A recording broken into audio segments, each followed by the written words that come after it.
Sacrifício e espiritismo. Leve. Só fazer uma oração para a gente começar. Amado Mestre Jesus, abençoa-nos nessa manhã, que o coração de nosso Mestre permeie as nossas ações, os nossos sentimentos, que consigamos receber do mais alto a intuição necessária para percebermos a grandiosidade que esse mundo nos reserva e propicia para o nosso crescimento. Que as nossas ações e pensamentos sejam sempre impregnados do amor, da fraternidade e dos sentimentos mais puros por aqueles que estão à nossa volta, amigos ou não tão inimigos, ou não tão amigos, para que consigamos o mais rápido possível a redenção dos céus. Que assim seja, meu Pai.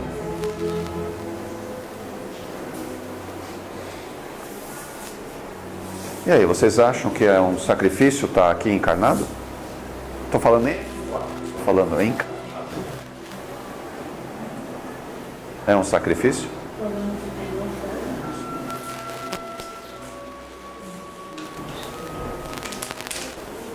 E aí?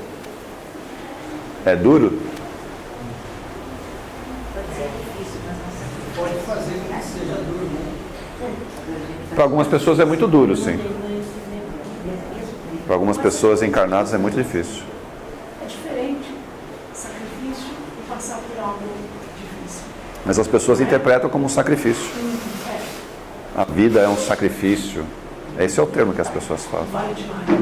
Isso. Sofro tanto.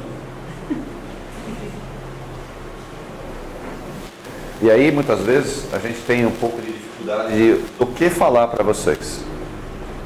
Porque a gente vai falar e vários de vocês estão com esses lembretes na cara de vocês. Ó.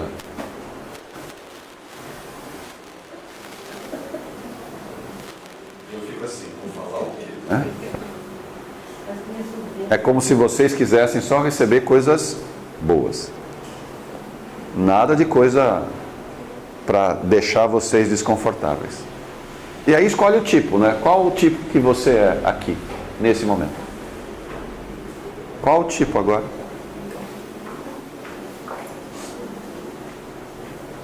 Você está em qual, Flávio? Eu acho que eu estou lá da plaquinha. Da plaquinha de trânsito. Isso aqui é, não me fala de Jesus, não me fala da cruz, não me fala sobre isso. Não me fala sobre isso.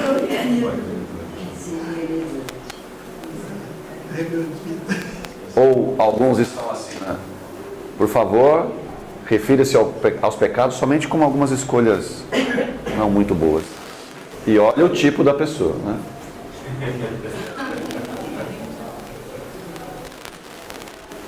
Mas tem umas placas sui generis aqui, né? Que vários vêm aqui na casa exatamente buscar o que está aqui, ó.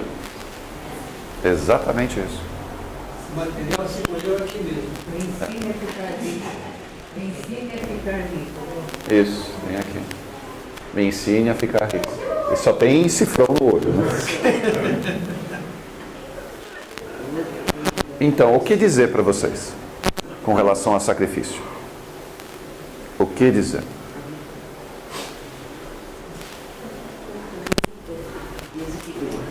A verdade mesmo? O que a gente acha ruim, né?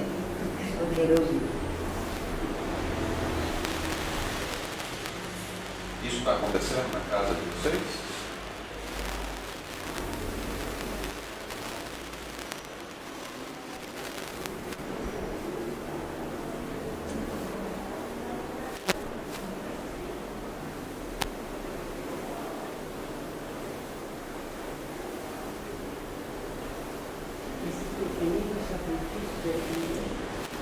É que a gente não considera pequeninos, né? A gente considera grandes sacrifícios em casa. E boa parte dos sacrifícios estão em casa. Não está fora dela. Está em casa. Na lida diária, com o marido, com a esposa, com os filhos, com os pais, com os tios, avós, toda a parentada, todos juntos. E aí? A gente tem que tomar cuidado de passar para os outros.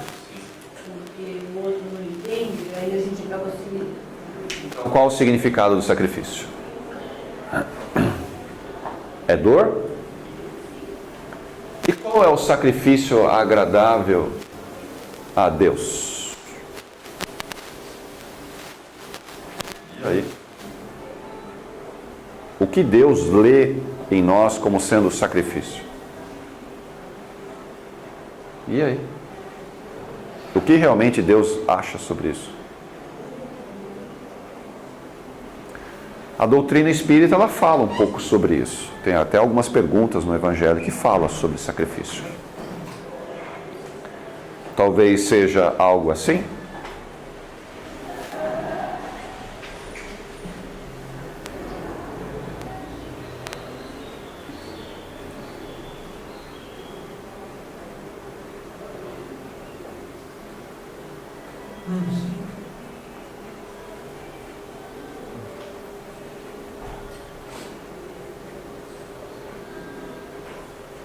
Nós temos esse comportamento? Ou levantamos assim?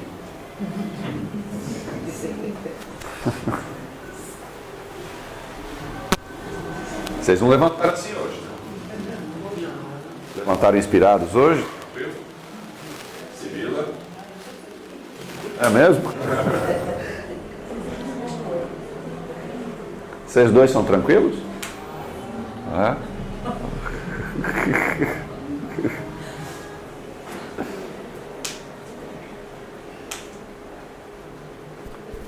A FEB fala um pouco sobre o sagrado, né?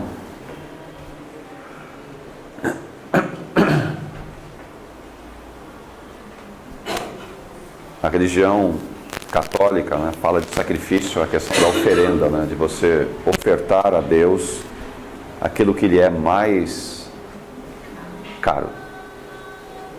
Que mostra, a própria Bíblia mostra, né, o sacrifício do filho pelo próprio pai. E na hora Deus vai lá e fala, já percebi que você realmente teme a Deus. E aí para o sacrifício. Mas será que é isso que eu tenho que fazer? Sacrificar o que é mais caro a mim?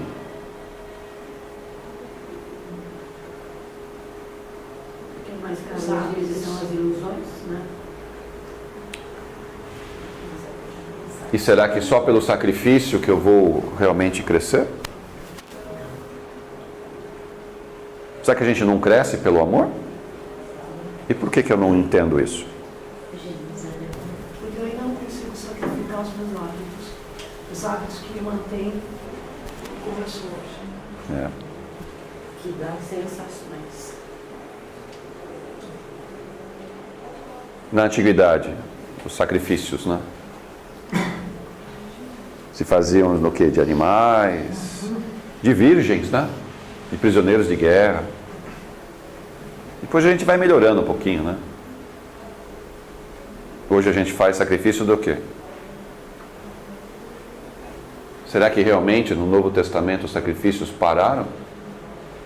Nós não desvirtuamos essa palavra, porque a etimologia é o sacro ofício. Ofício. E qual é o sacro ofício? Não é a gente mergulhar na dor, entendeu? Acho que a nossa civilização deturpou esses conceitos. Sim. Que são conceitos divinos, não são conceitos das trevas. Não. Nós entendemos que se eu fizer um sacrifício, a minha dor, a minha crueldade, as minhas mazelas, elas são tiradas de mim. Mas não funciona assim. Nunca funciona. Mas a origem disso não é isso. Não. A origem dessa palavra, dessa Não é. conotação. Mas nós atribuímos a ela uma conotação que não é a real. Infelizmente. O Ramadã também, os muçulmanos, eles acham que é o sacrifício do Ramadã, né? Sim. promessas, as pessoas fazem. A morte na cruz realmente simbolizou a redenção dos nossos pecados? Uma coisa é simbolizar, outra coisa é ser literal também. E aí? Nós lemos assim, né? O sacrifício de Jesus na cruz livrou a humanidade dos pecados, causou a nossa salvação. Acho que não foi isso que aconteceu. Acho que está um pouquinho diferente, né? Se fosse isso que tivesse acontecido, todos nós aqui seríamos anjos. E eu acho que ninguém encarnado, só nessa sala aqui não tem nenhum anjinho. Vou estender, tá? Do lado de fora também. Tá do lado de fora também. Todo o perímetro aqui. Então, como é que eu explico isso, né? O simbolismo da morte de Jesus. O que significou isso realmente, né? A mim parece que é uma história fantástica e nem sei ao certo se teve mesmo uma crucificação. A crucificação aconteceu, né? Mas imaginando o que tem acontecido, é um desfecho sensacional de uma história, para marcar uma história. Sim. Porque muita gente quer conhecer esse ser que se deixou levar a um desfecho desse. Então, se eu tivesse que contar uma história e dar um desfecho que atraísse as pessoas para conhecer, nada mais forte, mais contundente que isso. Então, para mim, a missão de Jesus é mais um exemplo do que uma salvação. Ele não se sacrificou para livrar os seres humanos dos pecados. Não foi essa o objetivo dele. Nunca foi. Mas ele quis dar, pelo exemplo, o que nós deveríamos fazer. E nós não entendemos até hoje isso. Temos dificuldade de entender esse sacrifício, entre aspas, né? Porque se é um espírito elevado, como é o caso de Jesus, não existe sacrifício. Não existe sacrifício. Ele faz o que tem que ser feito. Tem sacrifício nisso? Não. Não tem.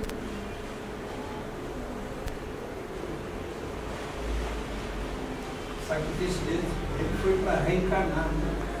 Esse foi um sacrifício. A vinda dele para cá, isso foi terrível para o porte, o espírito dele. Isso foi terrível para ele. Agora, a saída daqui foi, na verdade, um alívio. Foi o contrário. Foi um grande alívio para ele ter saído desse mundo, dessa dimensão que nós estamos. Um grande alívio para ele. Então, a morte na cruz, para mim, é muito mais um exemplo, né, de postura, de comportamento que eu tenho que ter perante a tudo que me acontece. Mesmo sabendo que eu posso, que eu sou mais forte, que eu tenho direitos maiores do que qualquer um, mas mesmo assim eu tenho que ficar na minha quietude, na minha humildade, quieto. E é coisas que a gente não consegue fazer. Isso mexe muito com o nosso orgulho.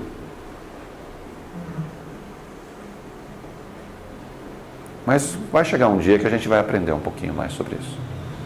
Gosto muito do Sublime Peregrino, do Ramatiz, que fala um pouco melhor da história de Jesus do que da Igreja Católica, certo?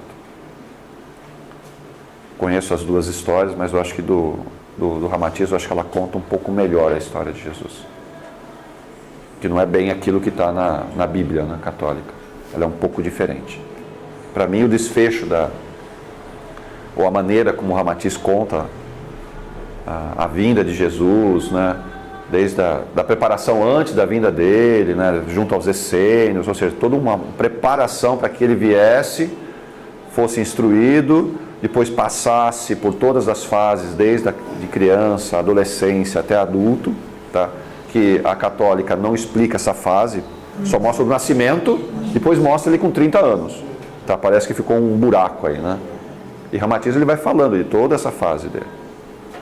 Tá? E fala também no final que o desfecho, Tudo bem, ele foi crucificado, mas mostra de forma um pouco diferente do que a Igreja Católica prega nos livros dela. Tá? E ainda a gente tem algumas outras histórias, né? Se você pega a Helena Blavatsky, pega aí Jean Val Elan, ou lê um pouco Urantia, né? Você vai ver que tem outras explicações atrás sobre a vinda do Mestre. E aí você fica mais preocupado ainda, né? Do porquê que ele permitiu o sacrifício dele, ou a crucificação. Por que ele permitiu isso? Talvez ele precisasse salvar uma pessoa. E deu certo. E ele conseguiu salvar uma pessoa. No Calvário. E resgatou quem ele precisava levar. Uma pessoa. Que foi a causa de tudo isso que nós temos hoje. Ele te deu essa barra. Lúcifer. Lúcifer. Então ele veio atrás de um ser, que foi o movimento da migração, que foi o movimento da nosso expurgo. Quem deu início a tudo isso? Foi Lúcifer. Nós estamos aqui porque nós concordamos com ele, né? A gente fala, não, eu não. Ah, sei, entendo. Você está ali do lado de fora, não, né? Então, os planetas que Jesus passou, ele não foi assim a morte dele, né? Ele Não. Ele não foi crucificado. Porque os planetas se converteram. E o planeta Terra se converteu? Não. Então ele teve que dar do exemplo dele essa mudança que teria que fazer para você conseguir ascender. Mas ele estava de olho num outro ser que veio na direção dele, que não tinha reconhecido quem é que estava ali na cruz. Naquele momento, Lúcifer viu quem era que estava ali. Aí se ajoelhou e pediu o que ele nunca tinha pedido: perdão. E aí, nesse momento, ele foi levado na frente da cruz. Isso é só história. Você já viu um livro chamado Barrabás? Eu não sei se é do livro da Sim. Também tem bastante informação interessante sobre o que aconteceu. E a cruz? É um simbolismo?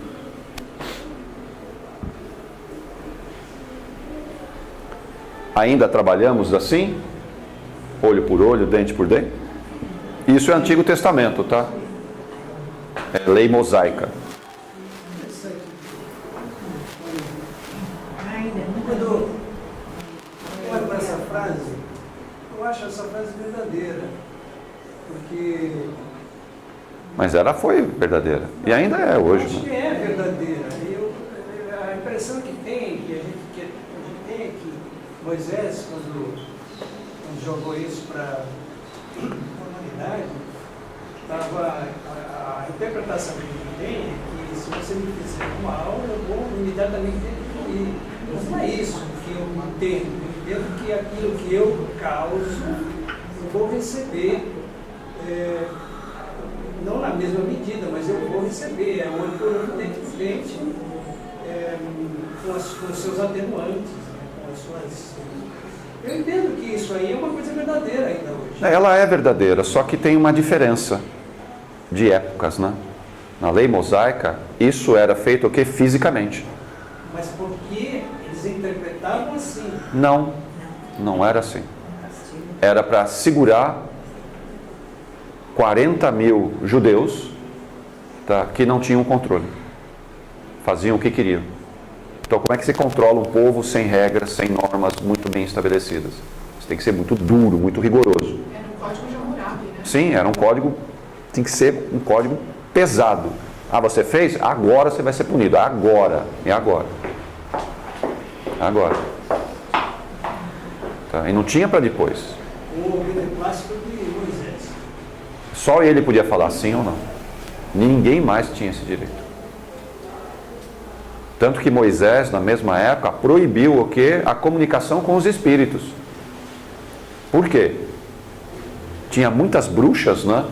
no meio dos judeus, que ficava fazendo a comunicação e ficava, como é que fala, pregando certas coisas e destoando aquilo que Moisés queria colocar para o povo, para segurar o povo.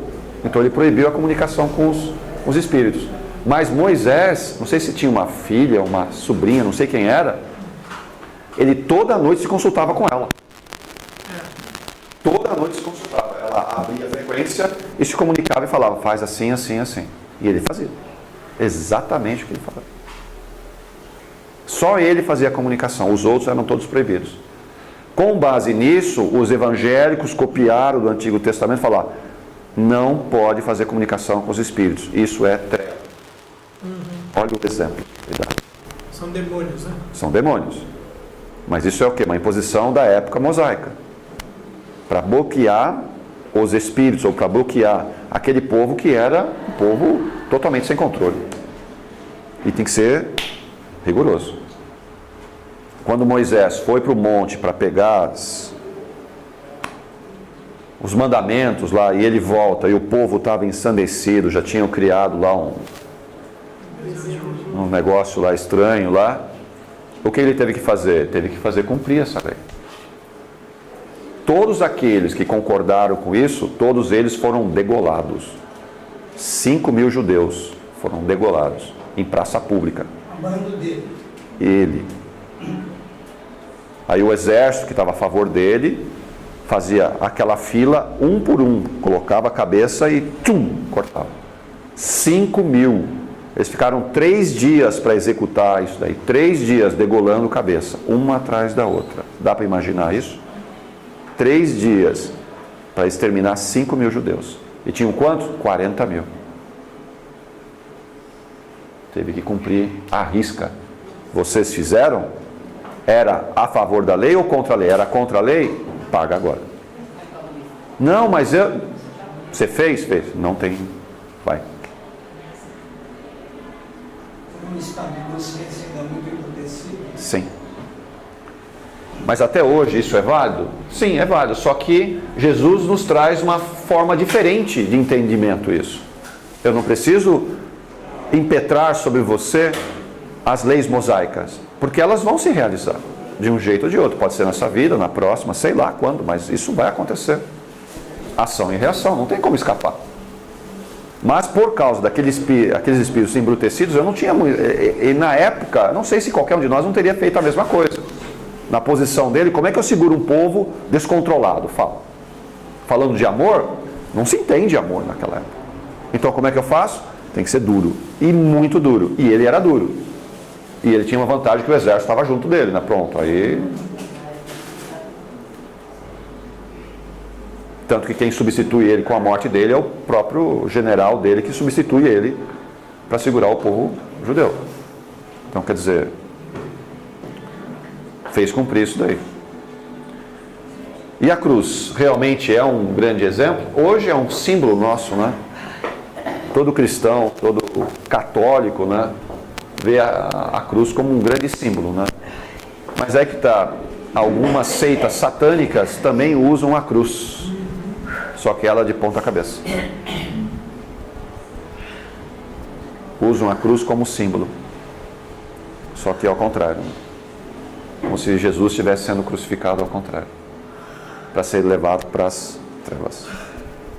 Só que ao contrário, né? Se ele desce nas trevas, ele leva um monte de gente lá para cima. O que Hitler fez com a suástica? Sim. Esse símbolo da suástica é muito antigo, né? Só que ele mexeu no símbolo, né? Inverteu a posição. Ele mexeu no símbolo para dar uma outra conotação. O cara era esperto também. Ideia nova. Sim. Hitler só veio fazer o que o povo alemão queria que fizesse. Era um povo que estava muito reprimido, o orgulho tinha sido açoitado terrivelmente pelos franceses e pelos ingleses, parte do território deles tinha sido tomado, né, e não devolvido. Hitler deu o que o povo alemão queria. Aí o povo veio junto.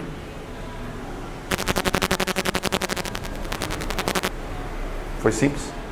E com o Japão foi diferente? Também não. Orgulho exacerbado, aquela filosofia dos samurais, veio com tudo, de batalha. O imperador deu o quê? Deu o que eles queriam. Pronto, batalha. E aí a divindade aproveita para esses grandes resgates. Para fazer a limpeza. Para fazer a limpeza astral. É lógico que tem certas coisas que a gente fica chocado, né? Com o extermínio de massas, de um monte de pessoas. Nunca se morreu tanta gente como se morreu na Segunda Guerra Mundial. Cerca de 60 milhões de pessoas morreram. Muita gente. Mas, e a maior parte disso daí não foram militares, hein? A maior parte foram civis. Então, quer dizer, olha só aonde pegou o negócio. Deveria só, a grande parte deveria ser militares, né? Se eles estão participando da guerra, mas não foi isso que aconteceu. A maior parte foi civis. Isso foi duro, muito difícil. Mas é aprendizados, né? E boa asepsia planetária que foi feita na época. Foi feito isso.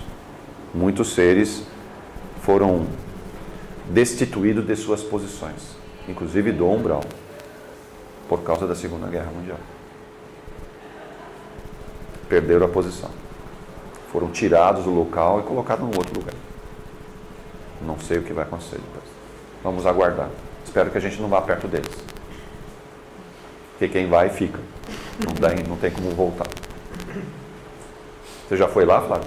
Não, senão eu não voltava. Como é isso de terem sido destituídos no umbral? Foi? Como é isso que você falou? É que alguns que estavam na Segunda Guerra Mundial, porque essa história aqui, ó, alguns seres estão reencarnando pela última vez, já vem acontecendo já há algumas décadas. Eles vêm pela última vez. Faz direito agora. Ah, não, fez errado outra vez? Ah, agora acabou. Você é tirado da posição que você está, independente se você é um mago, independente da posição que você tenha lá embaixo. Você é tirado e você é colocado num outro lugar, aguardando um desfecho aí que vai acontecer. Tá. Isso tem acontecido direto. Então não é de agora. Os seres estão encarnando agora pela última vez. Não, esse negócio já vem vindo já há algumas décadas, como sendo a última vez. Só que algumas pessoas, como nós, repetem aquilo que fez na encarnação anterior. Onde eu tinha vantagens, onde eu era muito forte, onde eu tinha dinheiro. Só que hoje eu não tenho dinheiro, mas eu quero agir da mesma forma que eu era antes, como eu tinha dinheiro. E aí eu me estouro no cartão, eu não consigo me controlar. Tá? Vocês conhecem essas histórias? Ah, então.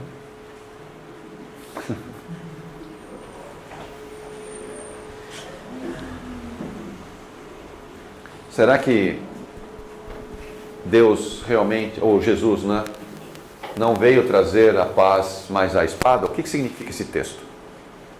O que é esse texto na prática?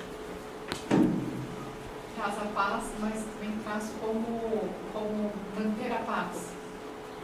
Está me chamando a luta. É tirar eu da zona de conforto, né? Eu tenho que sair da zona de conforto. E é tão interessante que a maioria de nós adora um cantinho, tá? Você faz, mas você quer que a vida esteja assim, tá? Só que eu só cresço, eu só evoluo se a minha vida não estiver assim. E eu não aceito eu mesmo me propor a me modificar. Então, o que acontece comigo? Eu sou literalmente empurrado a uma zona que não é de conforto. Uma zona de desconforto. Ou seja, de instabilidade. Que tipo de instabilidade? Aonde dói mais em você. Não existe uma regra única para todos. Então, se eu sou mais sensível à questão financeira, é aí que você vai ficar instável. Se eu sou mais sensível às questões amorísticas, não sei se existe essa palavra, né? Você entendeu? Vocês entenderam isso, né? As questões amorísticas, tá? É aí que você vai ser pego, tá? Se eu sou mais sensível às questões familiares, é aí que você vai ser pego. E é um por um, vai ser pego assim. Ou seja, para você sair da zona de conforto, você se sentir muitas vezes acuado, muitas vezes sem saída, mas a saída sempre existe. E qual é ela? Espiritual. E para que se faz isso, né?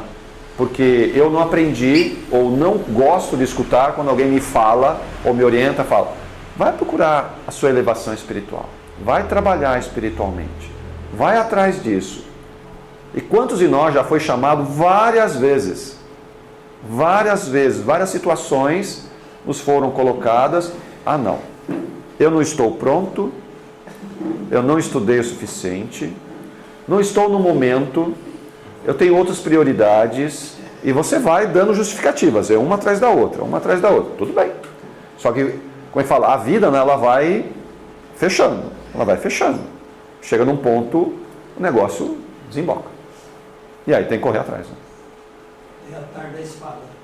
Aí entra a espada. Você pode continuar escolhendo a não seguir a parte espiritual? Pode. Eu não estou falando seguir o Arcas, não é nada disso. É sua parte espiritual. Você quer estar aqui na casa? Ótimo. Quer estar em outro lugar? Não interessa. O local é só um detalhe isso.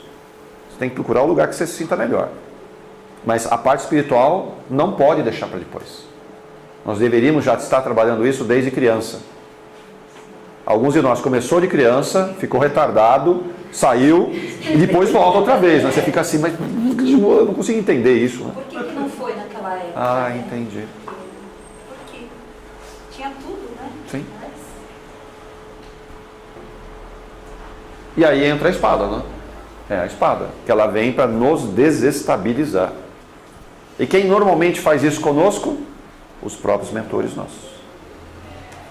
Eles conversam entre eles, fazem os planos familiares, os planos entre famílias, para que uma família interfira na outra, para que um negócio interfira no outro, de tal forma que você tem que sair daquela zona de conforto e achar outras alternativas para a sua vida. Tem que buscar coisas diferentes. Quando? O tempo inteiro. Só que eu não me conformo com isso. Né? Eu não me conformo com isso. Por que só comigo, né? É a pergunta que ele fala. O que está acontecendo comigo? Eu não mereço, eu faço tudo certinho. Eu faço tudo certinho. Eu sou tão bom, né? Isso ficou mais forte agora na transição. Isso já vem acontecendo, né? Só que está apertando, né? Porque os tempos estão meio escassos, né? Nós temos que entender que tem uma grande quantidade de seres que precisam vir para cá ainda. Mais ou menos o dobro da população que tem hoje encarnada. Tem que vir mais 7. Mais 7 bilhões. Eles precisam estar aqui. Fisicamente. Porque espiritualmente eles estão aqui. Só que eles precisam estar aqui. Então nós precisamos rapidamente resolver a nossa situação para não ficar ocupando o espaço. Não sei se está entendendo isso. Nós estamos hoje ocupando espaço de pessoas que precisam também estar aqui. Precisam estar passando o quê? Pelas provas, pelas situações, aprendendo, desaprendendo, indo e vindo várias vezes. Só que nós, por já termos alguns conhecimentos, nós já deveríamos, sabe, estar a passos largos lá na frente. Nós deveríamos estar. Então nós temos que correr. Nesta encarnação a gente tem que correr um pouco mais. Estudar um pouco mais, praticar um pouco mais. Para ver se a gente consegue ficar um tempo maior lá em cima, antes de descer. Para dar oportunidade a essa cambada vir para cá. Senão eu fico ocupando o espaço de quem realmente precisa encarnar. Que é o momento da consciência nossa. Eu preciso abrir o aspecto consciencial nosso. Nós precisamos fazer isso. Todos nós. Consciência tem que abrir rápido. Não pode esperar muito tempo. Senão a gente fica empacando o tempo dos outros. Quanto tempo a gente precisa? Quanto tempo? 5 anos, 10 anos, 20 anos? Alguns de nós não têm todo esse tempo aqui. Então, alguns de nós não têm 20 anos. Não tem. Não tem. E não é porque você é novinha, você tem 20 anos, hein? Então, alguns de nós não têm 20 anos. Outros têm mais anos. Mas e aí? Só que tem uma questão, né? Não é só cuidar de mim, né? A espada também fala. Você tem que cuidar de você, para você se modificar rapidamente, mas tem que causar a modificação em quem? Nos outros. Nos outros. Aí é que a gente pega. Então vocês acham que está só negócio com você? Não. Você tem que replicar isso. Tem que replicar. E o difícil também é isso, né? Porque cada um está num grau de evolução diferente. Concordo. Né? E alguns 15 dias atrás eu fui conversar com uma pessoa que está muito no vício da bebida. E na hora que eu fui explicar, olha, tem espíritos bons, espíritos ruins. Quando você bebe, você está com o espírito ruim perto de vocês. Nossa, eu sou tão importante que assim que ficam perto de mim, então a risada saiu. Então, assim, é um grau de evolução muito diferente. Sim. Que apesar de você ter explicado, falando quanto faz mal isso, a pessoa se sentiu importante por ter alguém perto dele. Entende? Né? Então é muito complicado. Isso aqui é carência, né? Não, mas será que às vezes essas conversas pode ser num momento a pessoa, mas depois Ela sente, ela cutuca. Porque ela de alguma forma ela não foi. Ela vai perceber. Eu sinto Mais cedo ou isso. mais tarde vai acontecer.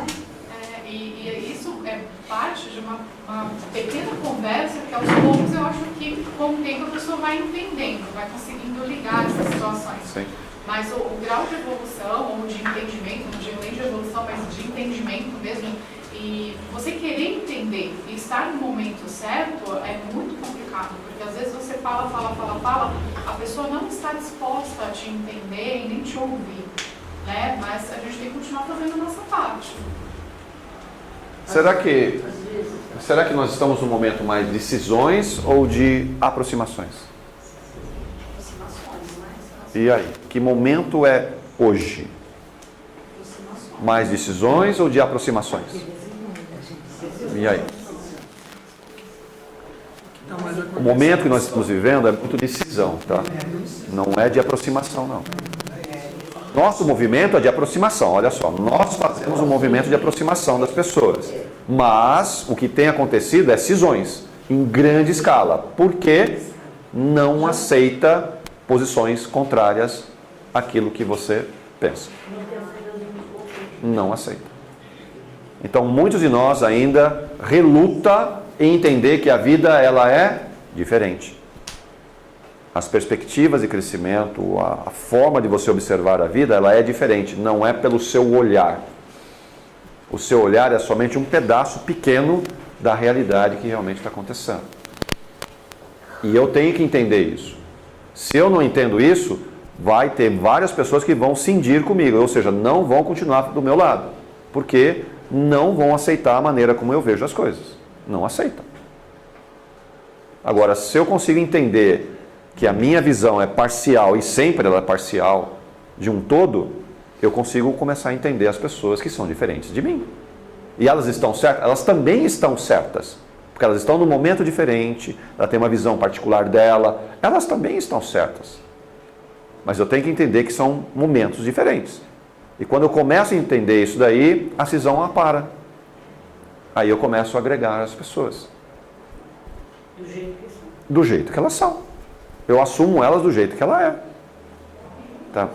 E não tem essa questão, a pessoa é boa ou ruim. Não é essa a palavra. Ela só vê a vida de um outro jeito. Um assassino, ele pode amar o filho dele? Sim, Mas como isso não é uma contradição? Não. Então, mas por que ele comete assassinatos? E não é uma vez, ele faz várias vezes isso.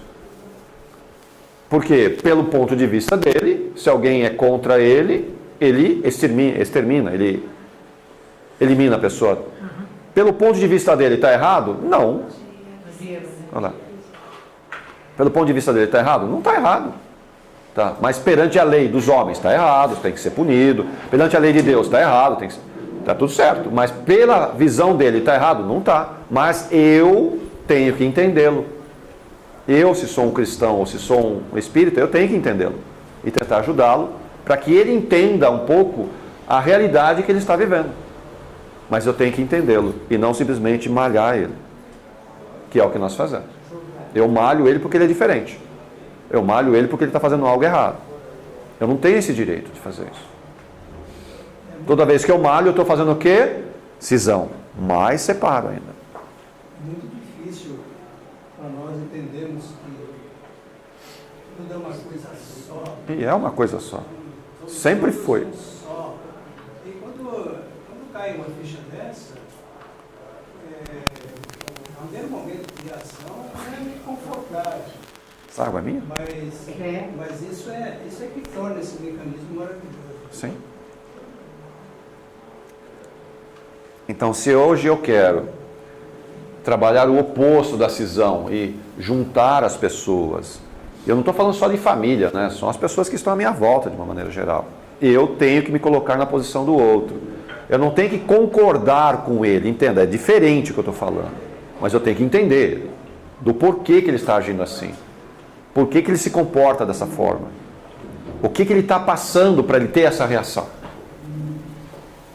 Porque é muito fácil eu falar, não pode roubar. Isso é uma questão ética minha. Eu aprendi que eu não devo roubar. Mas será que você nunca roubaria? Que aí é a moral, né? A moral é a prática da ética. Será que você nunca roubaria? Ou será que você nunca roubou?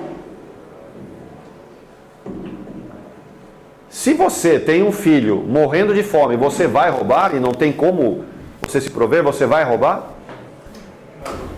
E aí? Mas a lei fala, não pode roubar. E aí? Como fica isso? Esquisito, né?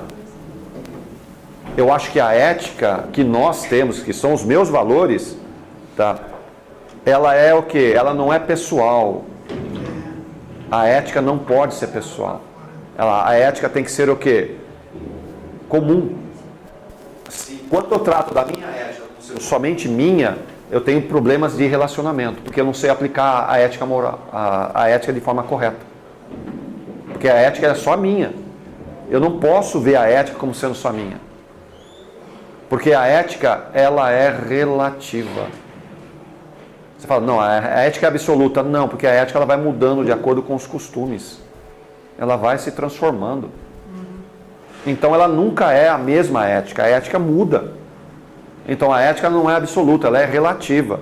E eu não posso olhar a ética como sendo somente a minha ética.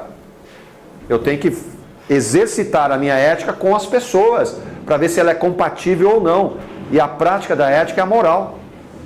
Então quando eu falo, eu tenho a minha moral, eu estou usando os meus valores, que é a ética, e aplicando ela com as pessoas que estão à minha volta. E essa ética é factível ou não? E aí que começa a ter os problemas. As trevas também têm ética. Lógico que tem ética. Não existe pessoas que não têm ética. Todo mundo tem ética. Que são os valores que a pessoa tem. O problema não é ter ética.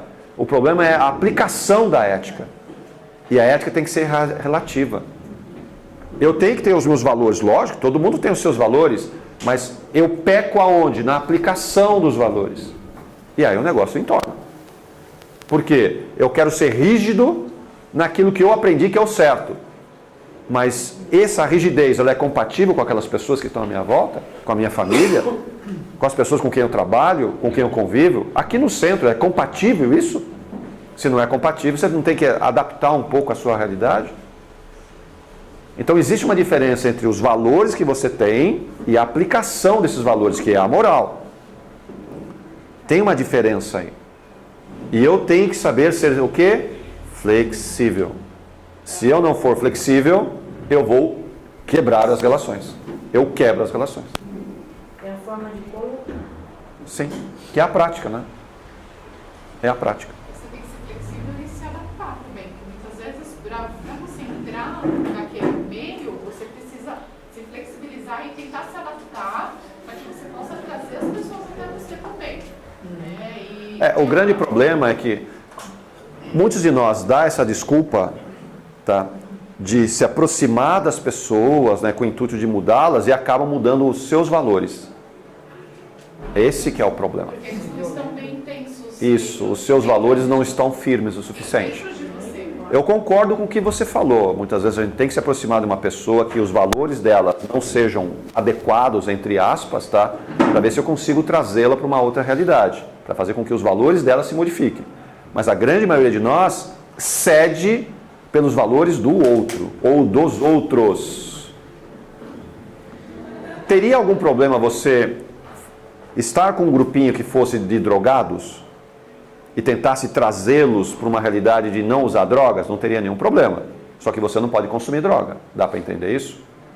Você não pode consumir droga. Você pode estar no grupo, mas sem consumir droga. A maioria de nós faz o quê? Consome droga. Aí acabou, né? Você perdeu os seus valores. Você perdeu. Aí você não consegue trazer. Isso a gente fala, eu vou no barzinho, mas eu não bebo. Daqui a pouco você está bebendo. Eu vou no não sei o quê e você não faz. Daqui a pouco você está fazendo. Quer dizer o quê? Você cede nos seus valores.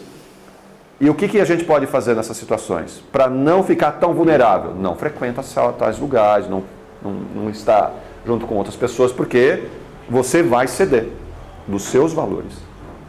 Isso não é se adaptar, hein? É uma autopreservação isso. Você tem que tomar um pouquinho de cuidado. Eu não sou contra aquilo que você falou, certo? Você está perto de alguém ou perto de algumas pessoas para você trazê-las para uma outra realidade. Na verdade, você tenta se adaptar, mas dentro do teu limite, dentro do seu acreditar, né? Se eu acho que eu posso ficar desta forma, então vamos impor um limite. Sim. Até onde eu vou me adaptar, até onde eu vou chegar próximo, até onde eu vou ter um limite para trazer essa pessoa para valores que eu acredito que são melhores.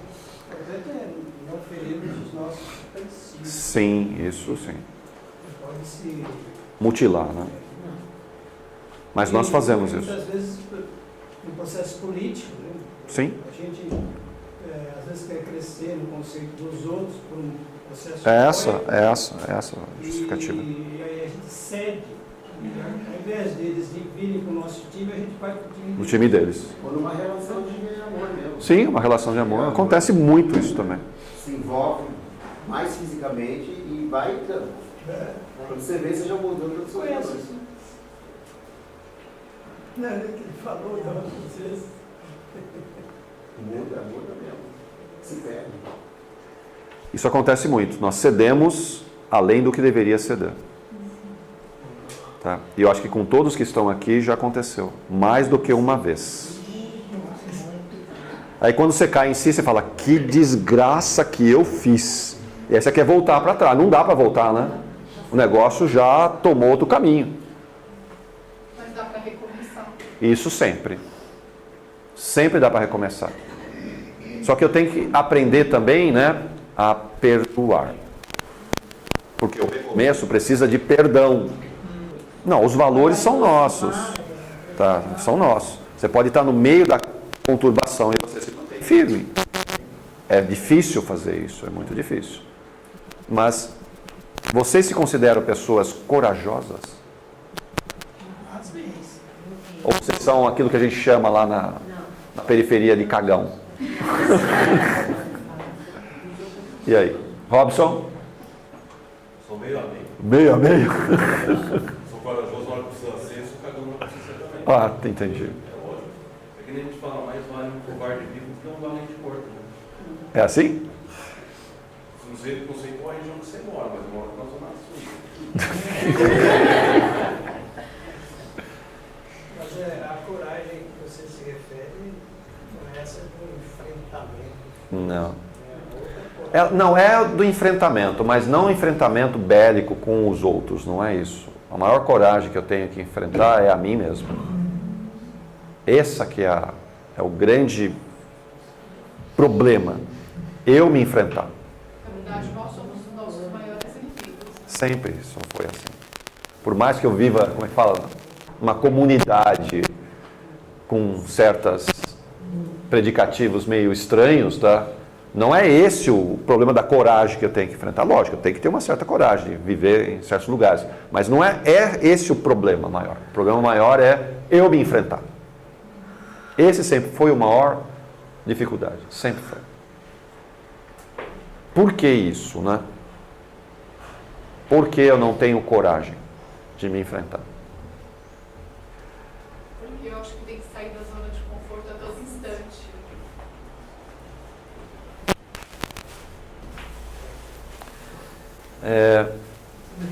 Deixar de ser aquele que você foi há muito tempo. Posso dizer que boa parte que está aqui é perfeccionista?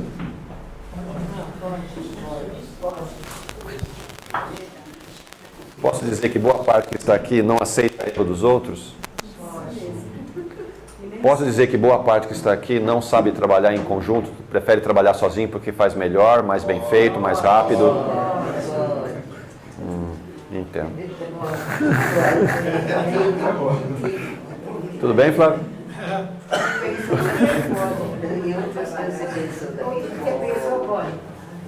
Elcio, tudo bem aí? Tudo ótimo, beleza. Esse é o maior problema. Bom, se eu tenho essas características, que são minhas características, estou falando, são minhas características, tá? Eu vou ter sérias dificuldades de quebrar esse vínculo. Por quê? Eu não aceito o erro. Eu não aceito o erro dos outros e meu também. Principalmente. Por não aceitar esse erro meu, eu não me enfrento, porque se eu me enfrentar, eu vou fazer o quê? Vou errar. Eu vou errar. Na verdade, é uma quebra de padrão, né? Sim. Você vem de padrões anteriores. Porque quando eu tenho coragem, o que eu tenho que fazer? Eu tenho que arriscar. Quem de vocês gosta de arriscar aqui? Mas não gosta, né? Olha só aonde que está o problema. A maioria tem extrema dificuldade de arriscar. Não gosta de arriscar. Porque sabe que você arriscando vai fazer o quê? Vai errar. É inerente ao aprendizado. Eu arrisco, eu erro, mas acerto também. E aí você não consegue entender porque você é mais conservador, você é mais, sabe, dominador. E tem outros que são meio porra louca e os caras vão, né? Eles vão, e você está ficando. Você fala, eu não consigo entender aquele cara lá. Eu não consigo entender aquelas pessoas que são inconsequentes, não medem consequências e vão. E você vai ficando. O que está acontecendo aí? São dois padrões de personalidade bem distintas. Os mais conservadores, mais limitados nas experiências, ou que não gostam de novas experiências, gostam que as coisas estejam sempre bem estáveis, porque eu me sinto instável, não gosto de arriscar, consequentemente não gosto de errar. Então, sabe, é uma somatória de situações. E outros que não pensam muito nessas consequências, posso até tratá-los como inconsequentes, você percebe que eles vão errando, vão acertando, e vão. E de repente passa você passa assim, você fala, os caras estão indo. Qualquer pessoa que arrisca mais do que você acha que é inconsequente. Então onde está pegando? Mas a gente não precisa arriscar para aprender. Precisa. A gente pode olhar com o outro, estudar, abrir a mente e ver por que ele está fazendo isso. Não fazer a mesma coisa para... Só arriscando que você vai aprender. O estudo não te ensina, te dá a informação, não o conhecimento. O conhecimento só fazendo. É a prática. É a prática. E a prática requer o quê? Eu fazer certas coisas que eu não costumo fazer. E aí eu dou 1000 desculpas. É a mesma história do porquê eu não começo no espiritismo, porquê eu não começo na espiritualidade. Extrema dificuldade de aceitar o meu erro, que eu vou errar. Não tem como escapar. Eu vou errar. Na verdade, é o autoconhecimento, né? Fala. Você colocar duas medidas, sabe? O que acontece? A gente contraiu em relação à coragem da parte física e tal, relação vai. Aí entra a parte de se enfrentar. Enfrentar o seu eu, todos nós temos a dualidade, tanto do bem quanto do mal, de nós mesmos. E a gente precisa realmente ter essa aceitação que também somos pessoas ruins, aí isso é totalmente bom. Porém, eu quero colocar da seguinte forma. Na nossa jornada, na parte espiritual, dos aprendizados, tem uma forma que fala assim, quanto maior tua luz, maior tua sombra. Então, assim, quanto mais você sabe, menor tua margem de erro. Então, automaticamente, a responsabilidade só aumenta. Isso é verdade. As cobranças também vêm. Sempre Mas foi não assim. só a autocobrança, a cobrança de quem está ao seu redor também. Isso é verdade. Por exemplo, você que está à frente, a gente tem uma responsabilidade muito maior que nós estamos aqui aprendendo. Se você fala uma palavra, de repente não tão bem colocada, você imagina o tamanho do turbilhão de pensamentos ruins que geram em torno de uma palavra. Então, assim, essa coragem de, se você for assim, de arriscar, de ser erro, eu acho que é muito relativo, de pessoa para pessoa, porque a própria Sempre foi. sociedade te impõe essa coisa de você ser muito bom naquilo que você faz, tanto individual quanto coletivamente. A própria sociedade, em relação à sociedade capitalista, ela não te dá essa margem de erro. Ou você é bom ou você não é. Não existe você ser mais ou menos ou ser inconsequente. Há coisas que você pode realmente ir em tropeços, em acertos e erros, que beleza, você continua em frente, mas tem coisas que se você errar, você pode matar várias pessoas, você pode morrer, você tem consequências muito maiores do que simplesmente essa questão de arriscar. Mas eu pergunto, e daí? Né? E daí se você errar? Esse é o nosso exercício. Claro que a gente não trabalha para errar. Não. Pelo menos Ninguém trabalha para nós errar. temos essa direção aí, e a gente deslumbra um pouco da luz, a gente não trabalha para errar. Não. Mas vai errar, dá para Mas entender. aí, se Vai errar. a gente erra, é um processo, nós estamos no processo. Acho que a gente não pode ser penalizado quando você coloca toda Não é a penalizado. sua alma, sua boa intenção. O que você falou, tá, ele me remete à questão materialista. Muito focado à questão materialista. Eu não estou falando da questão material, estou falando da questão espiritual. Materialmente, eu entendo o que você fala. Mas material, eu entendo o que você fala. A questão do capitalismo. Mas se você mesmo olha hoje o capitalismo, como é que ele está estruturado, tá? Eu, por exemplo, já não posso ser mais um especialista. Dá para entender isso? Eu tenho que ser um generalista. Tem pessoas especialistas que são os criadores de novas ideias? Eles sim. Mas a grande maioria de nós, por que a gente está com problemas de empregabilidade? Olha só aonde está pegando o negócio. Porque eu sou especialista. Olha onde está pegando. Se eu fosse mais um generalista, eu não teria problema de emprego. Eu não teria problema de emprego. Eu rapidamente me empregaria. Por quê? Eu me tornei tão especialista em uma determinada atividade, sou bom naquilo, sou muito bom. Olha só. Porque eu não gosto de errar. Então eu me especializo, sou o melhor que tem. Eu concordo com você. Mas é só aquilo. Mas esse emprego, quantas pessoas concorrem para o mesmo emprego? Um monte de gente. Se eu sou generalista, eu posso atuar em várias áreas. Mas para ser generalista, eu tenho que errar e acertar várias vezes para conseguir estar atuando em várias áreas ao mesmo tempo. E hoje a sociedade me cobra isso. Eu estou falando uma sociedade capitalista, que é o modelo toyotista, certo? Porque nós ainda temos o nosso ranço lá de trás. Eu sou fordista, eu me especializo na linha de montagem. Assista a Tempos Modernos. Não é assim? Você é um operador de máquina lá e fica lá, só sei fazer aquilo. E é o que eu aprendo a fazer. Eu sou excelente na parte financeira. Eu sou excelente como mestre de obras. Eu sou excelente como arquiteto. Sei de tudo. Mas é só isso? Espera aí. Cuidado. Senão eu não vou ter emprego, eu não vou ter onde trabalhar. Porque a concorrência é muito grande. Eu tenho que ter um jogo de cintura que hoje, mesmo o mercado capitalista, que exige que eu seja bom naquilo que eu faça, eu tenho que ser generalista. Se você traz as filosofias, ou as escolas de administração, as escolas industriais, Fordismo já passou, mas tem muitas empresas que trabalham ainda no Fordismo perrar. E aí você faz o quê?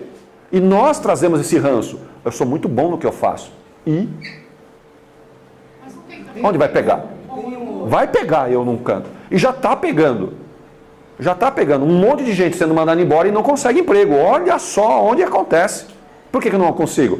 Porque eu só sei fazer aquilo. Mas e o orgulho também? Muitas vezes ele tem a oportunidade de fazer uma outra, Tem, mas ele tem. orgulho. Mas eu quero arriscar a errar, não ser taxado como sendo melhor, ou não fazer tão bem o meu serviço? Eu não quero. Então eu não vou. Eu não vou. E aí a desculpa que eu dou, vou rebaixar minha carteira, vou trabalhar com outra função. Vou ganhar menos. Alguma coisa está pegando aí que não me justifica isso daí. Não me justifica. Eu tenho que trabalhar essas questões da flexibilidade profissional, eu tenho que fazer isso, mas invariavelmente fazer o quê? Eu tenho que ter a coragem de arriscar em coisas que eu não tenho muita habilidade. Que esse é o grande problema nosso. E eu não arrisco em coisa que eu não tenho habilidade. E se eu pedir para qualquer um de vocês, vem aqui na frente e vem falar alguma coisa, tudo bem? Se for generalista. Se for generalista, você vem na boa. Pode vir meio trêmulo, a dona Lídia, a Bia de vez em quando vem assim, vem meio trêmulo aqui, mas vem. Mas encara. Tá. Mas você tem que arriscar. Vai sair perfeito? Não vai. Vai errar? Não vai. E daí? Qual é o problema disso? Qual é o problema? Você está em fase de aprendizado. O problema do generalista é o fato de você ter que provar constantemente à tua volta que você realmente sabe fazer isso, aquilo. Sim. Né? Esse é o grande desafio. E a maior parte das pessoas, diante dessa necessidade, prefere então retrair. Mas eu também vejo a gente precisa fazer uma distinção do nosso mundo materialista e do mundo espiritual. O mundo materialista é extremamente competitivo. Bastante. Não está vivendo em sociedade, não. Está competindo. Competindo na Isso sociedade. que é o grande mal que eu sinto, que é o grande mal que Isso é verdade. entrava no nosso progresso. Vocês se sentem com liberdade para fazer suas escolhas? E aí?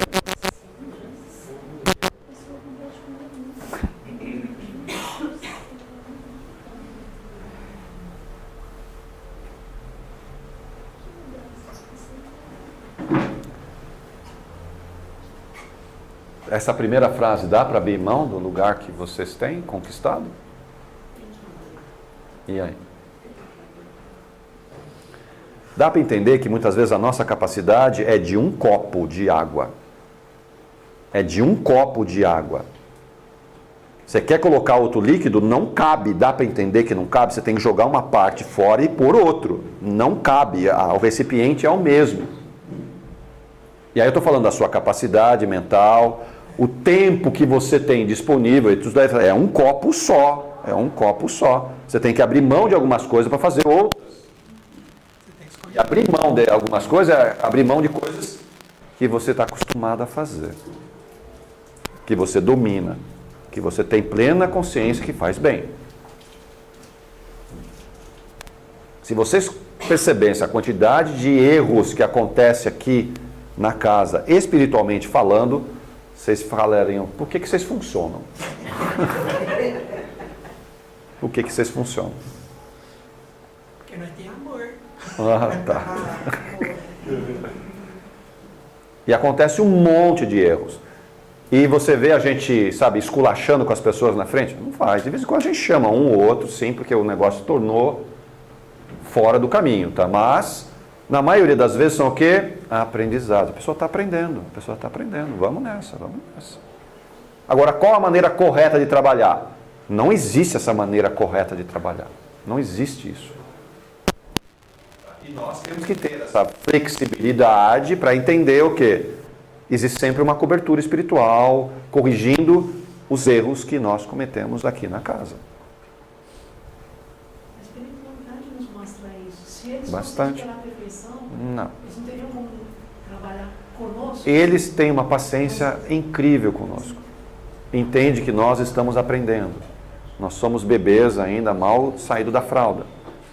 Espiritualmente falando. E eles, você errou outra vez, vai lá. Põe o dedo na tomada, vai tomar o choque. Não, continua normal. Vai lá, vai passando um por um e vai fazendo. Mas, e será que eu tenho tanta escolha assim? Tenho a liberdade de escolher o que eu quiser? E aí? A quantidade de comprometimento que você tem, muitas vezes, Sim.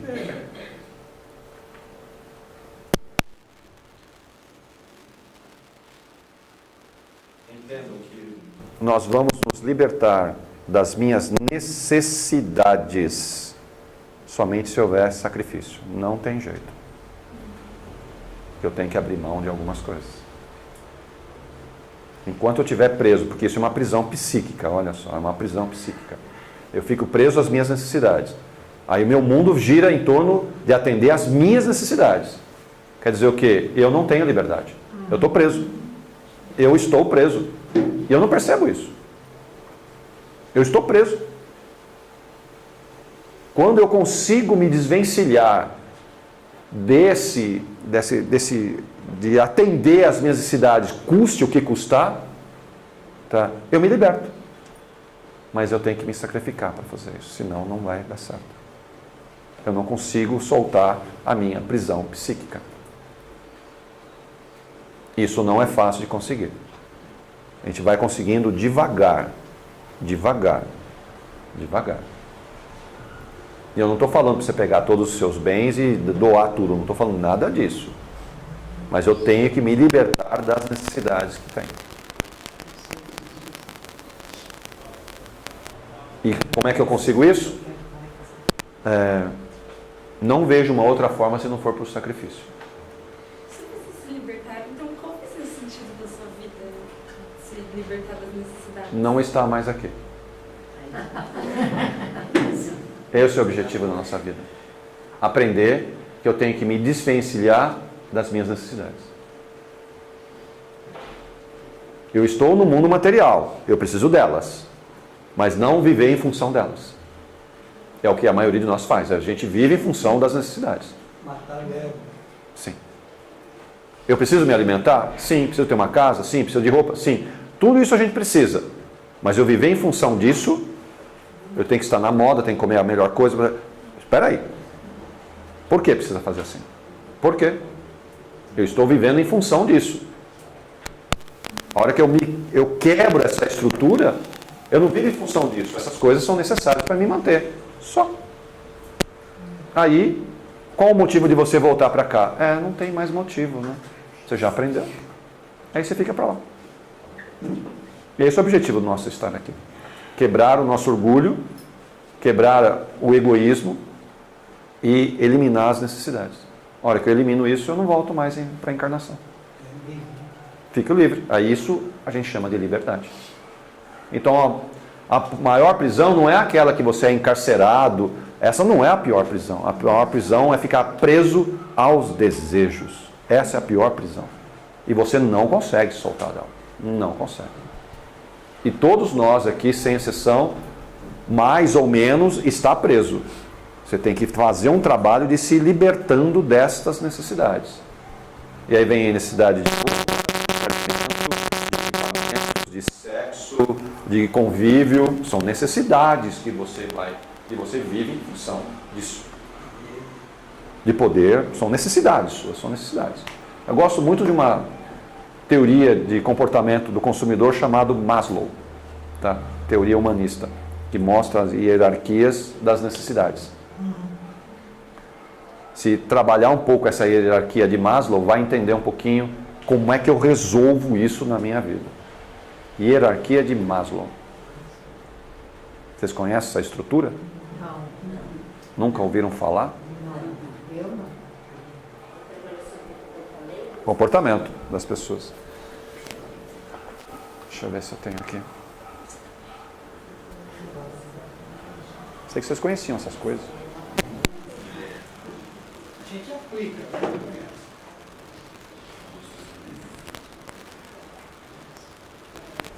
Essas necessidades, como você falou, dão as sensações, né? E as sensações.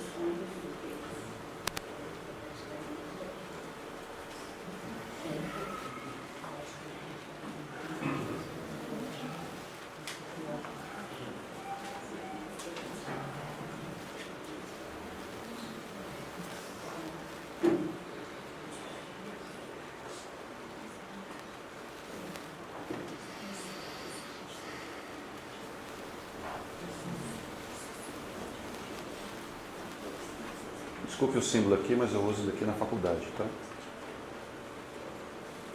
Na aula de psicologia e comportamento do consumidor.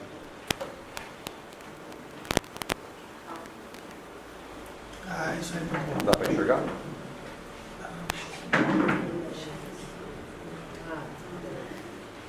Conhecem isso? Todos nós somos movidos por necessidades. Essa é a hierarquia que ele traçou. Necessidades fisiológicas. O que é que está aqui? Necessidades de alimento, sono, sexo, bebida, está tudo aqui, ó.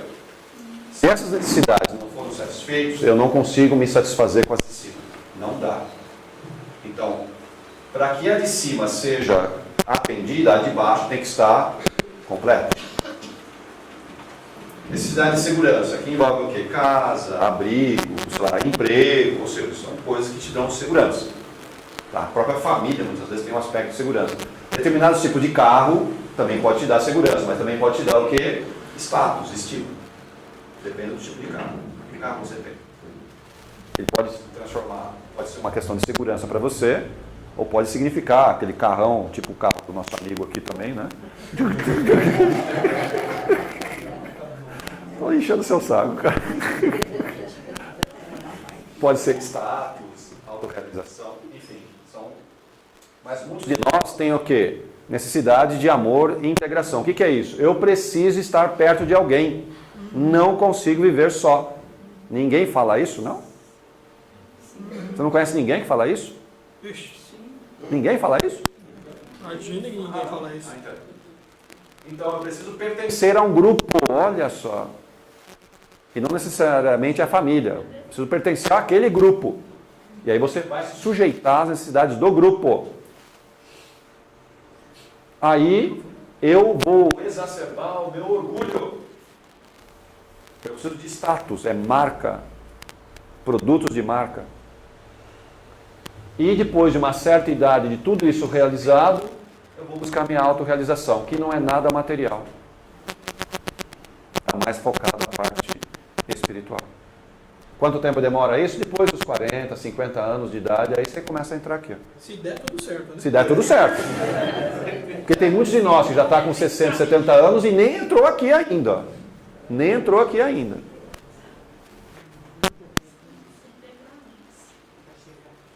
Mas isso é o quê? Eu sou escravo disto, olha só. Eu sou escravo disso. Não tenho liberdade, estou preso aqui. Estou preso nisso. Vivo em função disto. Se eu vivo em função disto, não consigo ter a liberdade que a gente está falando aqui. Não consigo. Estou preso aqui nas minhas necessidades. Preciso disso daqui? Lógico, preciso de coisas para me alimentar, para dormir, tudo normal, não tem nada de errado. Preciso ter segurança? Sim, preciso estar interagindo com as pessoas. Status nem tanto, mas quando eu consigo realizar isso daqui, a autorrealização começa a aparecer naturalmente e você se liberta. Você fica livre para fazer suas escolhas, sem muita preocupação. E é interessante que a pessoa que consegue se libertar não tem ansiedade, tá? A pessoa liberta não tem depressão e nem ansiedade. Sintomas de ansiedade e depressão são pessoas presas a isso daqui, ó. Muito presas. Só isso. Simples. Olhe para nós.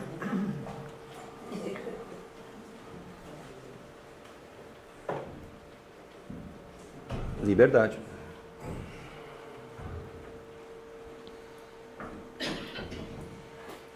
Só para falar de liberdade. E aí? São espíritos abnegados? Somos esse tipo de pessoa?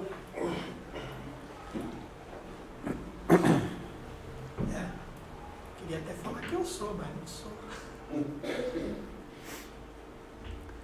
Alguém já teve neném aqui? Eu não. Bernardo? Só em outra encarnação. Ah, tá bom. Mas não é o parto cesárea, né? É o parto natural. Parto natural. Flávio? Ah, não. Elcio? Ah, com certeza. Com certeza. Nessa vida? Nessa não. Ah, então tá bom. E aí, cara? Entendi, de pedrinha de rim, entendi. É parecido. Né? E aí, abnegação? Nós temos essa posição perante ao próximo, perante as situações que nos estão à volta?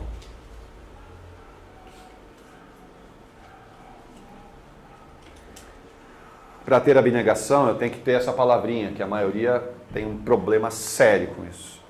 Paciência, né? Eu preciso ter paciência. Ela muitas vezes é o que? Amarga. Muito amarga para ter paciência.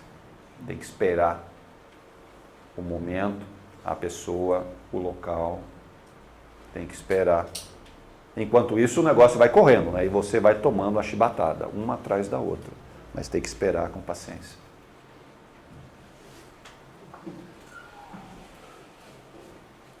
Se eu sei esperar, depois normalmente vem o quê? Os frutos bem docinhos. Só que como eu não sei esperar, isso não acontece, né? Você fala, mas nada acontece para mim. Logo, você não espera o suficiente. Os frutos vêm amargo, azedo, verde. E às vezes nem tem fruto ainda, está na flor ainda. O problema é que o tempo não é, o tempo disso aí não é fixo, né? Não. Algumas pessoas podem ser meses, para outras podem ser anos. Pode. Tem pessoas que é dias. Mas tem que ter paciência. Aí você fica se perguntando, por que por outro veio tão rápido aí que liga? Porque são momentos diferentes que a pessoa está passando. E eu não aceito isso, né? Eu quero rápido igual o outro. Não vai ser assim. Tem que ser no seu tempo, não no tempo dele. E eu tenho que esperar. Com o quê? Abnegação. Muita abnegação. Tudo bem, Fernanda? No meu caso são décadas.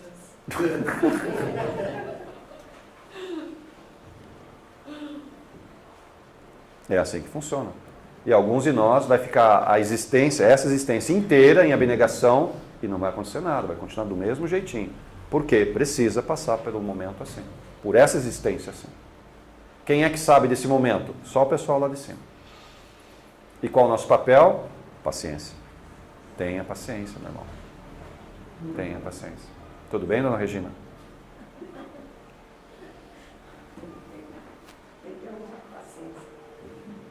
É.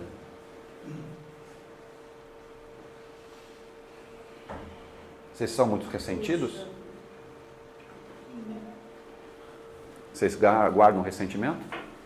Vocês são muito melindrosos, assim? Como é que é? Eu fiquei magoado, é assim? Fiquei magoado. Vocês são muito ressentidos? Se falar mais duro com vocês, vocês ficam... É? Só isso que deixa vocês ressentidos? Falar mais duro? Se você for fazer uma lista, tem uma lista grande de coisas que você fica muito sentido, né? Você se ressente. A gente percebe quanto que a gente é chatinho, né?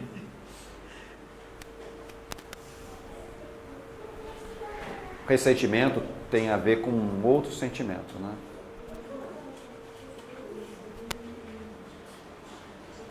Aqui só do dicionário, né? O que significa isso?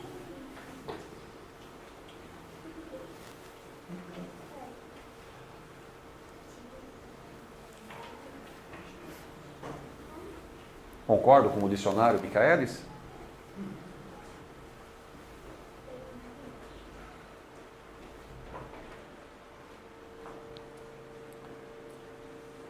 O que fala Kardec, então? O que fala as obras dele sobre ressentimento? No Livro dos Espíritos, questão 293. Dá para enxergar?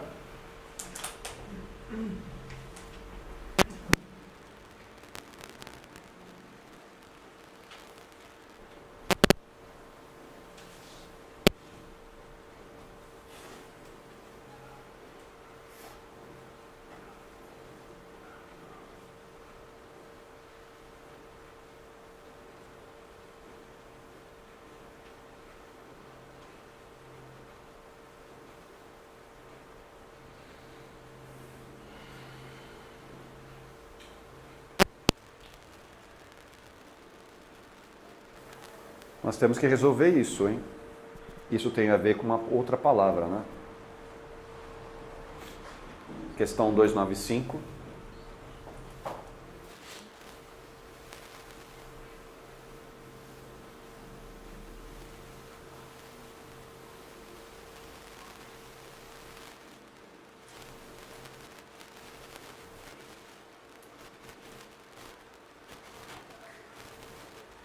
Dá para entender que o ressentimento eu levo para depois do desencarne? Dá para entender isso. Se eu não me transformar num obsessor, isso vai ter que ser resolvido num outro jeito.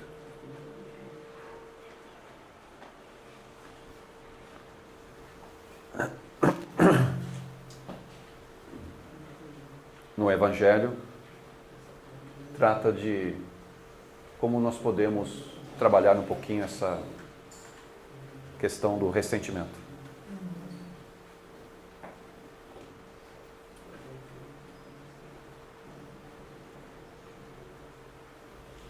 Que aí entra a parte do sacrifício.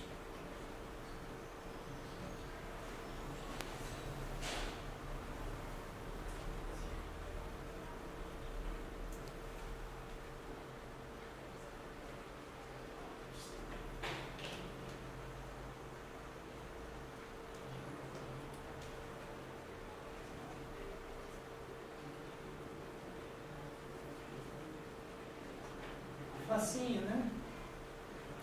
Para mim é a última frase aqui. Ó. Faz a última frase aqui, esse pedacinho aqui. Ó. Faz a última frase. Faz isso. Resolve, rápido. Faz o último pedacinho. Você pode ter essa ideia de chegar e fazer, perdoa, eu errei, de maltratei. Agora, eu preciso saber se você tem na dentro, na mão, perdoar. Fazer a minha parte. Faz a sua parte. É o que importa. Faz a sua parte.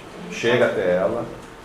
Só que aí eu preciso sacrificar o meu orgulho, dá para entender? Eu tenho que abaixar a cabeça, tenho que me, entre aspas, humilhar e pedir perdão.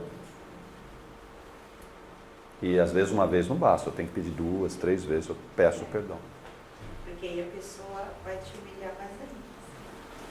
Peça A perdão. maioria sim.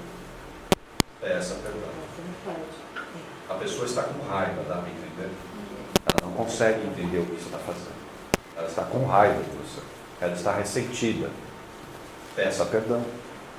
Peça perdão. Eu já passei por essa situação. Pedi perdão para uma pessoa, ela falou, não te perdoa. Eu não sei o que fazer mais, eu estou te pedindo perdão, me desculpe do que eu fiz, eu não devia ter feito. Eu fiz minha parte. Eu senti meu coração leve ali naquele momento. Quer dizer, eu fiz de coração o que estava fazendo. E a outra pessoa resolveu? Não, ela não resolveu. Bom, isso ela vai ver com o tempo dela.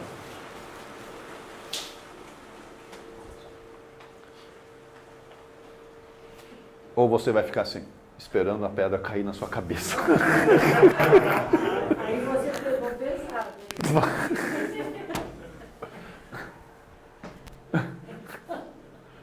Fica embaixo da pedra então. Vai lá.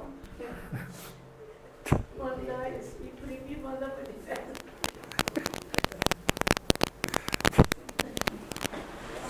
Algum problema aqui? Às vezes uma imagem vale mais do que 1000 palavras. Então, reconcilie-se, né, o mais rápido possível com os seus irmãos, né, que não te perdoam, que estão ressentidos com você, porque senão essa pedra pode vir a cair na sua cabeça. Gostaram da charge? Esse texto está em Mateus, tá? Está em Mateus. Quem gosta de Bíblia.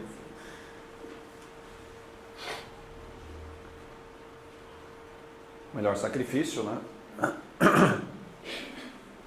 Não é a morte pelo martírio, né?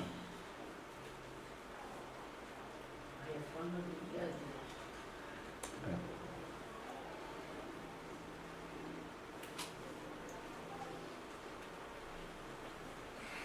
O duro é a gente aceitar as coisas, né? Com renúncia, né? O duro é aceitar o que vem, o que nos é dado com renúncia, sem reclamar, sem chiar. Aceita e continua. E continua. Vai em frente, vai em frente. Aceita e segue. Aceita e segue. Sem reclamar. Não reclama. Não é para reclamar. Isso é abnegação. Você renuncia a própria expressão sua. Está difícil? Está difícil, mas segue, pede ajuda, conversa, sabe? Mas sem reclamar do que está passando. Sem reclamar. Esse romance homônimo aí, que é muito lindo, dá uma visão muito bonita da renúncia. Renúncia. Assistam, não, eu não sei se ele tem DVD, não tenho certeza, mas tem um romance chamado Renúncia, né? Renúncia é muito interessante, dá uma lidinha, tem aqui.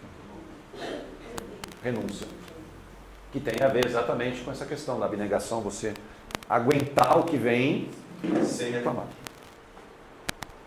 Sem, como é que fala, nem bufar você pode. Outra vez, né?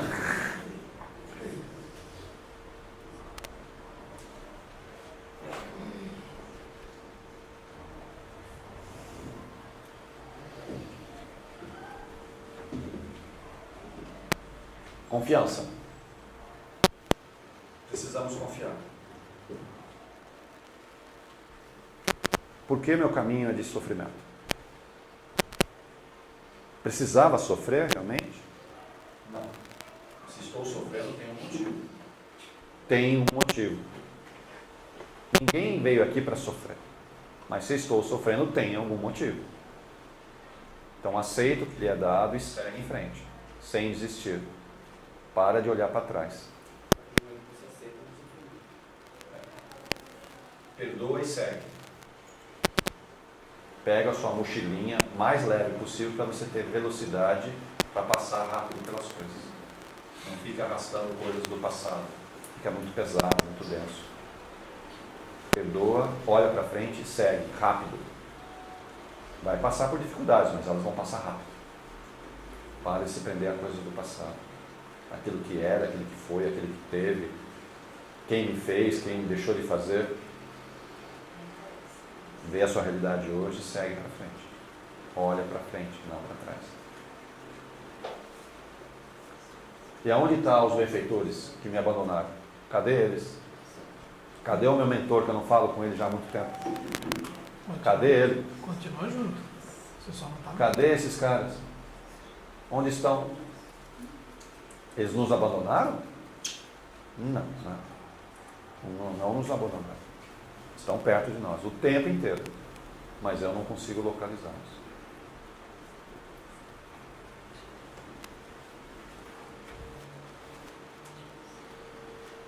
Justiça divina? Vocês acham que a doutrina auxilia o processo de perdão?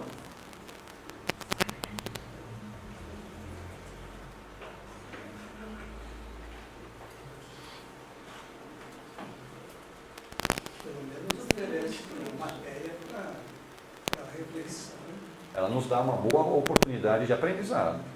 Tá? E mesmo com o processo de reencarnação, possibilita que a gente, mais cedo ou mais tarde, consiga resolver o problema do perdão.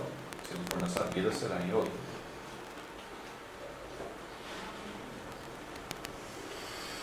Entenda que o nosso sofrimento hoje tem a ver com o quê? Educação. Nós temos um problema de falta de educação terrível. Você fala, não, mas eu cursei as melhores escolas. Não é isso que eu estou falando. É a educação do espírito. O espírito meu não é educado. Aí eu tenho que aprender.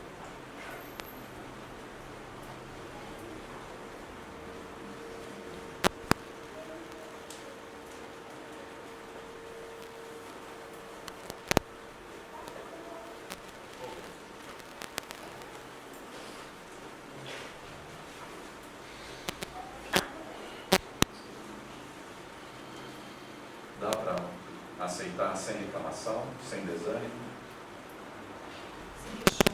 sem questionar. Se me acontece, tem um porquê. Segue em frente, vai atrás, vai à luta. Que a gente passa. Tudo passa. Tudo passa. Tudo passa. O tempo que vai demorar para passar depende única e exclusivamente de mim. Só de mim.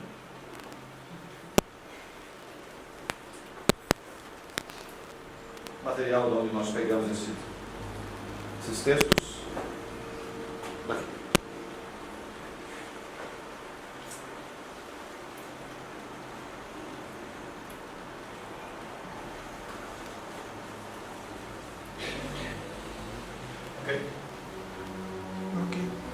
espero que a aula de hoje não tenha sido um sacrifício.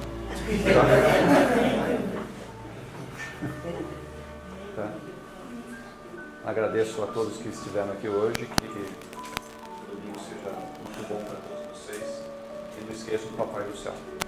E de reconciliar com quem você mais precisa encontrar o caminho junto, não separado.